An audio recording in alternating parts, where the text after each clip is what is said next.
33 महीने के बाद आगे बिजनेस बढ़ाते बढ़ाते बढ़ाते बढ़ाते मेरी इनकम 2.25 लाख हर महीने, मतलब 1.5 से 2 लाख रुपए की इनकम मुझे 2 साल तक आई। 2017-18 जब तक, फिर कोरोना आया, आपको सबको पता है। जब मेरी इनकम ये 1.5 से 2 लाख थी तो मैंने मेरे सपनों का घर लिया, सपनों की एक कार ली, 10 लाख की हुंडई एक्सेंट की डीजल, 32 लाख में घर लिया, खुशहाल थे। जब लोग कोरोना में मुश्किल भरी जिंदगी जी रहे थे, तब मेरी इनकम 1.5 लाख घर पे बैठे बैठे आ रही थी। जब पूरा लॉकडाउन था पूरी दुनिया, तब भी मेरी इनकम 1.5 लाख थी। लेकिन जैसे कोरोना आगे बढ़ता गया और मेरी टीम कोलैप्स होती गई, बिजनेस खत्म होता गया। अब क्या करें? घर लिया, गाड़ी ली, ईएमआई चल रहे हैं, बिजनेस डाउन हो जा रहा है। तो ऐसे करते करते फिर मैंने बैंक से लोन लिया। एक बैंक से लिया, दो बैंक से लिया। दोस्तों यहाँ ये भी बता दूं, मैं 70,000 70,000 हर महीने ईएमआई मैंने दिया था 4 साल तक, और मेरा एक भी बाउंस नहीं था ईएमआई। तो बैंक वालों का भी इतना कॉल, लोन ले जाओ लोन ले जाओ, क्रेडिट स्कोर इतना, सिबिल स्कोर इतना था। तो लोन लेके मैंने 1 साल तक चलाया, ईएमआई का फलाना सब खर्चा। फिर मैंने सोचा अब ज्यादा नहीं टिक सकते। बैंक के लोन, फिर लोन के ईएमआई भी, ईएमआई के लिए भरने के लिए भी लोन, मतलब वो चक्कर में मैं चक्रव्यूह में फंस चुका था।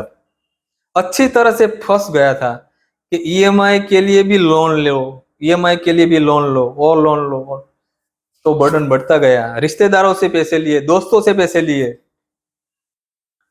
तब मेरा स्टेटस देख के सब पैसे दे भी रहे थे, क्योंकि उनको पता है कि इनकी इनकम इतनी है, ये है वो, सब देख रहे थे। तो बीच में मैं आपको एक चीज बता दूं कि आप सोच रहे होंगे 1.5-2 लाख इनकम आ रही थी तो पैसे गए कहाँ।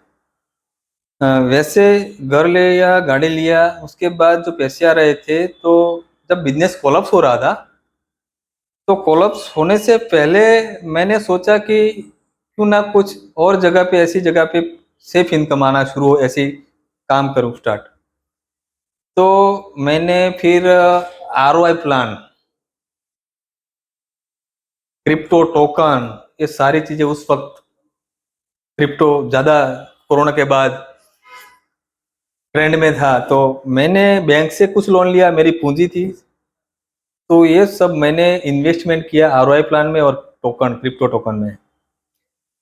तो ये दोनों चीज, जो टोकन था वो भी बंद हो गया, और जहां और एक दोस्त के साथ इन्वेस्टमेंट किया, वो आज वो दोस्त कहाँ है किसी को पता नहीं।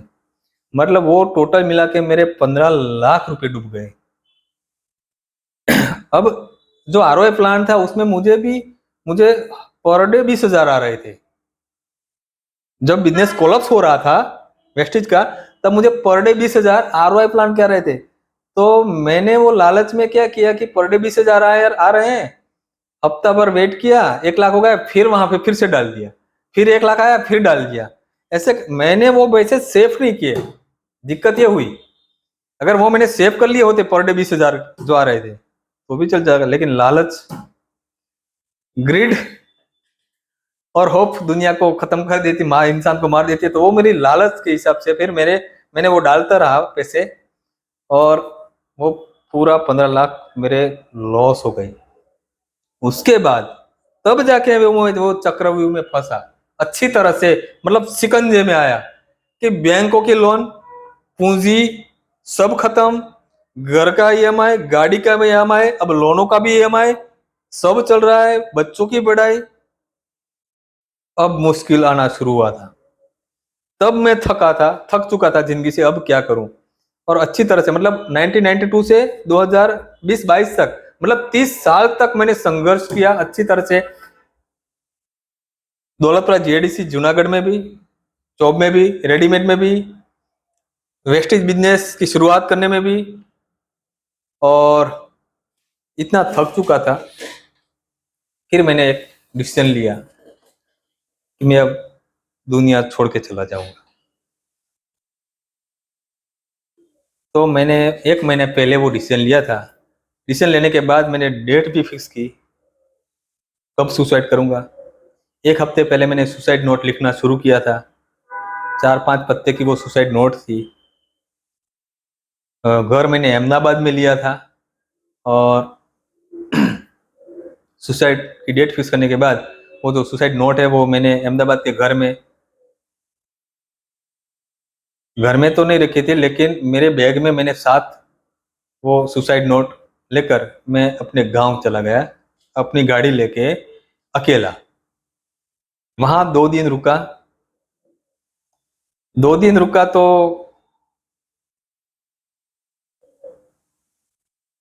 कहीं मन नहीं लग रहा था। बस मम्मी को और पापा को उस दिन बहुत, वो 2 दिन मैंने बहुत प्यार किया दिल से। फिर जब सुसाइड करना था तो सुबह 4 बजे घर से, देखो दोस्तों, अब ये जो चीज बता रहा हूं आपको सोचने पे मजबूर करेगी कि मैं आज यहाँ पे क्यों हूं, और आज अगर आपके सामने जिंदा हूं इस वीडियो में तो किस चीज की वजह से। सुबह 4 बजे उठा, पॉइजन कार में गाड़ी में लेके रखा था मैंने, ब्लेड लेके रखी थी।